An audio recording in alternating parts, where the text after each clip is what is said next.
why don't we just start by having you talk about, what the plan is for the fall semester. Thanks, Danny, and thanks for the opportunity. I made an announcement earlier in the week that we're planning for a return to campus in the fall, hoping that we can have and begin with 30% of our courses, our course sections, being in person and having a lot of activity for students to do on campus, like student organizations, student programming, all of that. Study spaces will be open, individualized study spaces, and also we hope to have over 1,000 students living in the residence halls. So this is actually good news for Chico State, but I want to place it in context that we're doing this planning with the consideration that we're still in the purple tier, and these things are allowable uses and activities within the purple tier, the COVID-19 tier, that we know is providing guidance to institutions of higher education, guidance that's coming from the CDC, guidance that's coming from the state of California, and guidance that's coming from our Butte County Public Health Department. So, and I also want to let people know that these plans are fluid. They're adaptable.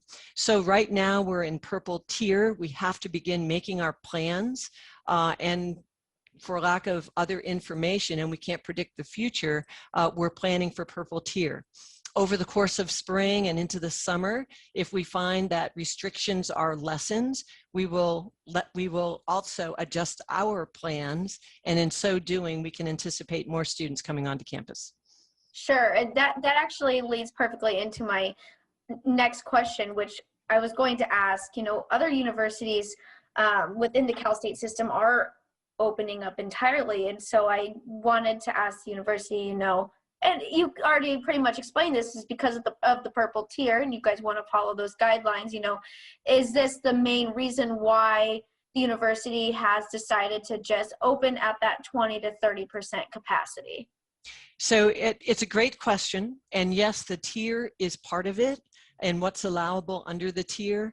Another component is the amount of square footage. In other words, looking at classroom spaces. We did a big examination of all of our classroom spaces across the campus, trying to understand how many students we can safely place in a classroom. And at Chico State, we really pride ourselves in having small classes, small ratio of faculty to students, which is fantastic, but it creates challenges then when we're looking to bring back half or less than half, 25% of students into a particular space. So I would say that our ability to do so in small classrooms. And then the other is understanding that we can only have a portion of our students in a class at any one time, but yet the enrollment of the class is much larger. We want to make sure that those students who don't get to come into class are participating at the same time online. So we actually have had to remodel a number of our classrooms into what we're calling a high flex model. And the high flex model allows the teacher to work with students in class and teach in real time, and at the same time be teaching those students who are at home, and hopefully then rotating who gets to come into class. So we have over 100, I think we have roughly 130 high flex classes, or we'll have 130 high flex classrooms come fall, and we're very excited about that. Great. And expanding onto that, and you kind of said this too, that, this is purple tier, and then the other things that you just explained to me, we could see this potentially change further down, right? We Absolutely. could potentially see more people, more students getting into the classroom, maybe as we do move into those less restrictive tiers. It's true. And, people have asked me, gosh, why did you come out so early with this information? And it's because I'm transparent. Our administration, our campus is a transparent. We want our students, our faculty, staff, parents, alumni, community to have as much accurate information at the moment so they can make their plans. And many of our students decide come March if they're going to be living in the area or not. We'd love to have our students back living in the area, but we also want them to have some accurate information upon which they can base their plans. But the caveat there is knowing that again, these plans are based on purple tier, and if we see the county entering into less restrictions, those plans will be adjusted. So that's Great. why we're doing it now. Great. And I am speaking to a student today who has put together a petition, you know, either opening up classes entirely Mhm. and, you know, going to the full class sizes, or lowering tuition, since they won't be getting that same in-person experience. So I wanted to kind of, you know, discuss this and ask, you know, have there been any conversations about adjusting the tuition cost for the fall semester? Okay, well, let's start at the very beginning. So congratulations to the student who has started the petition. I think that shows initiative and leadership, and for asking a really important question. My hope, though, is that students will hear from talking with you and also from the segment that these are initial plans. Okay, these are initial plans based on purple tier that may be adjusted over time. So I'm asking people for grace and for patience, but to stay in touch with us as we go through the semester, hoping that things improve.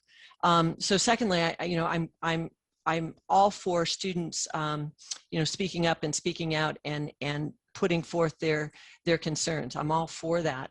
But I would also hope that they really listen to what we're talking about today and know that if they keep checking in on our websites, and Sean can give you some websites, that they stay in touch with the plans that we're making. I think that will help them stay informed on the matter.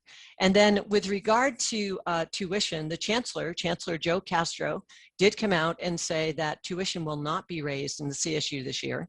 But I will say this, that we have seen at Chico State, we did reduce a few of our student fees, but tuition will remain the same.